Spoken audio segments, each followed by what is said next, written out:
For centuries, one name has inspired fear, mystery, and endless debate.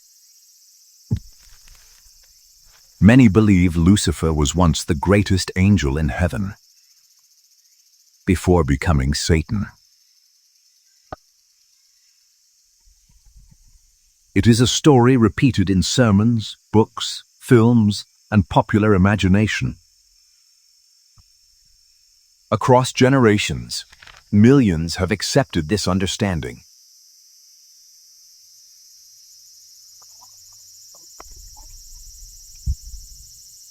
But what if the Bible tells a different story?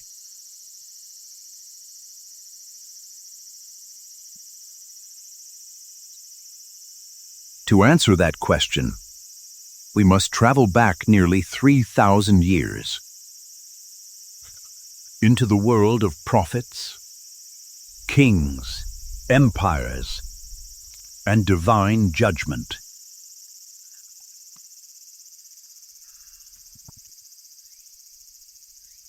An empire that ruled nations with unmatched power. A kingdom enriched by commerce, influence, and extraordinary wealth. 2 kings, 2 prophecies, 2 extraordinary descriptions, one of Tyre, one of Babylon.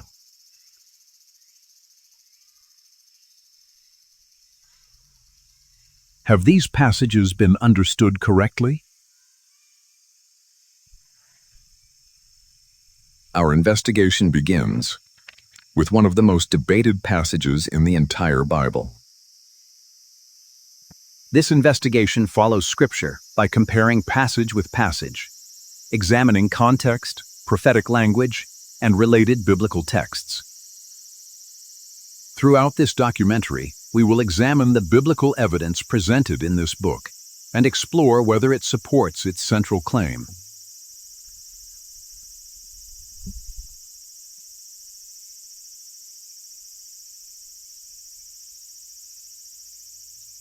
Across the world, one story has been told for generations. It is taught in churches, repeated in books, portrayed in films, and passed from one generation to another. According to this familiar interpretation, Lucifer was a glorious heavenly being who rebelled against God, was cast down from heaven, and became Satan. Over time, the name, Lucifer, came to be used almost interchangeably with Satan. But how did that connection become so widespread? Is that what the biblical text itself says, or has the passage been understood in a particular way over the centuries? This documentary follows a simple principle. Examine each passage in its literary and historical context, compare it with related scriptures, and distinguish between the biblical text and later interpretations. The prophets often addressed kings and nations through poetry, symbolism, lamentations, and prophetic imagery. Understanding those literary forms is essential before drawing conclusions. One of the central figures in this investigation is the king of Babylon, a ruler whose power reshaped the ancient world and whose downfall became the subject of prophetic poetry. Another key figure is the king of Tyre, renowned for wealth, influence, and commerce, yet also the subject of a striking prophetic lament. Could these 2 rulers be the same supernatural being? Or are they 2 historical kings described with powerful prophetic language? Rather than relying on a single verse, this investigation compares multiple passages, following the interconnected biblical references presented in the book. Our first destination is the book of Isaiah, where one of the Bible's most discussed passages begins with a lament over the king of Babylon. From there, we will follow the evidence wherever it leads.